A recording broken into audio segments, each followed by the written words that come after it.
Hello, my name is Leif and I run the channel DEVSANDDICE. And I'm in a bit of a pickle, so this is a bit of a different kind of video. I will be attending my first ever painting competition, and in all honesty, I believe my odds of winning are abysmal. But still, I would like to give it my all. That being said, I have not done painting tutorials for a while, partly because they do not excite me as much as building terrain, but also because I could hardly be considered any kind of expert in painting miniatures. I do enjoy the process of painting miniatures, but not for display, but more so for gaming. Wargaming nowadays more than Dungeons and Dragons. The irony is not lost on me that I am in fact going to paint a dragon. You see, the kind folks over at the Army Painter asked me and a whole bunch of more talented miniature painters if I would like to compete in a so-called Wargamer Games by painting the dragon included in the new set of Wargamers Fanatic paint set. Of course I would. I just needed to make my own Fanatic paint rack first, jokes aside, because this dragon is gonna see the battlefield of Mordheim. What? Wait? Dragons in Mordheim, you say? Well, it so happens that there are several scenarios in Mordheim, and one of them does in fact include a young dragon. This scenario we played once upon a time, except that time we didn't have a painted dragon miniature ready. We had to settle for a stand-in rat ogre. Not very immersive if you ask me. This painting competition has made me a bit curious about how dragons work in the old world. I know all about the chromatic, metallic, and gem dragons of D&D, but strangely enough, I know barely anything about dragons in the old world of Warhammer fantasy. With this curiosity, I started looking through some of my old Warhammer Fantasy roleplay books to find more information and inspiration. So while we watch a montage of me painting this lovely miniature, let's hear a bit of what different people in the old world think about dragons.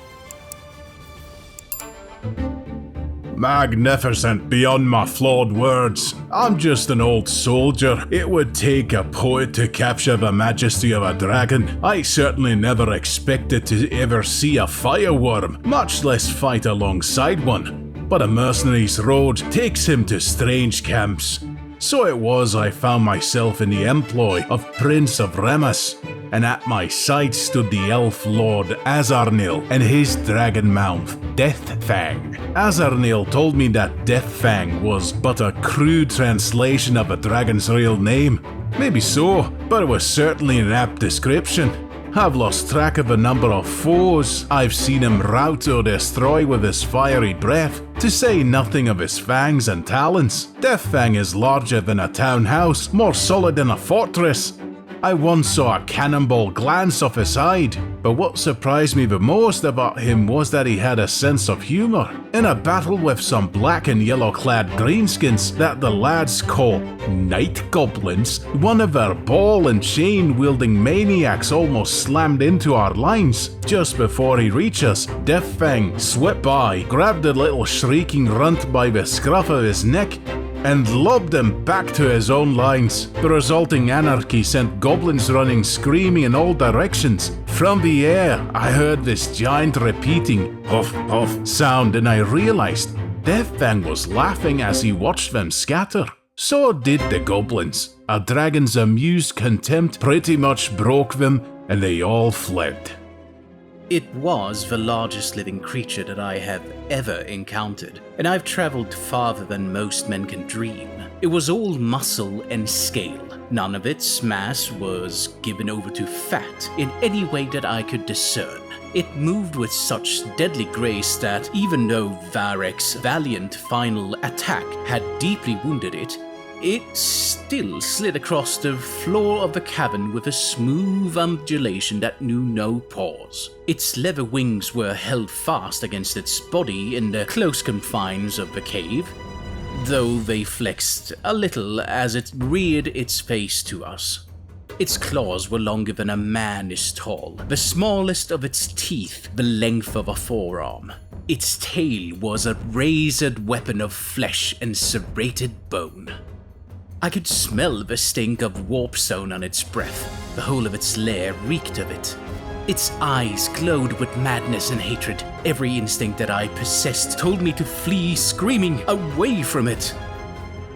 Had I not had the misfortune of once facing a greater demon of chaos, I would have sworn to Sigmar that it was the most frightening creature I have ever fought.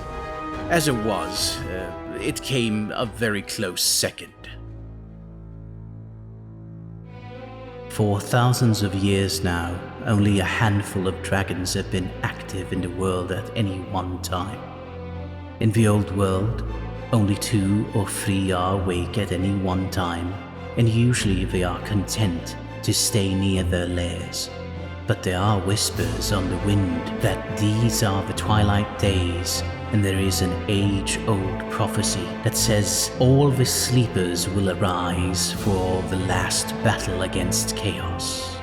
I walk through the dreaming halls and I feel the change in the wind. In the rhythm of their slumber, I see omens. Minethri tells me that he, too, feels his brethren swimming towards consciousness. I dwell in hope and fear. Hope that my dragon brothers and sisters will shake off their grand slumber, to rise again, and that once more all the lords of Caledor will ride to battle on the backs of dragons as of old. And fear that if we do, when we do, it will be our last ride. Your lives to ours are as brief sparks to raging fires. Yet some of you dance in the darkness with such grace that I cannot help but notice. I have seen wonders flow from the forges of the dwarves, the skill of the elves, and even from the courage of men. I suspect the admiration is quietly mutual. I have observed the images that adorn the shields of your mightiest warriors and grace your standards. I think that when my kind are gone, you will miss us. In my process of painting this marvelous miniature, I found that learning more and more about the creature also informed my decisions in painting. It is quite clear to me that the dragon in the old world is a formidable beast that should be respected and feared. I will make sure to have good friends and sharp blades around when we face this beast again in the ruins of Mordheim. Thanks to this painting competition and thanks to Army Painter and their lovely Fanatic paint, well, this time I think the dragon looks a lot more the part. Or what do you think? Please feel free to tell me in the comments down below. I want to also thank you to my patron, and a special shout out goes to my champion and legend level patrons. Thank you Agresomnia, Andreas Winberg, Arjen Angenent, Bo Ahlgren, Fredrik Kierskad Lund, Gunnar Byström, Henrik Mannerstråle, Jason Chastain, Mad Nurse, Magnus Solberg, Teddy, Uli Leitpold, Urban, What I Gotta Roll, Anton Hand, Battlecore GV7, Niklas Sedenlind, Oliver Granlund, and The Elder Kind. If you like this video, then YouTube recommends that you should have a look at these. Stay safe, and I will see you in the next video.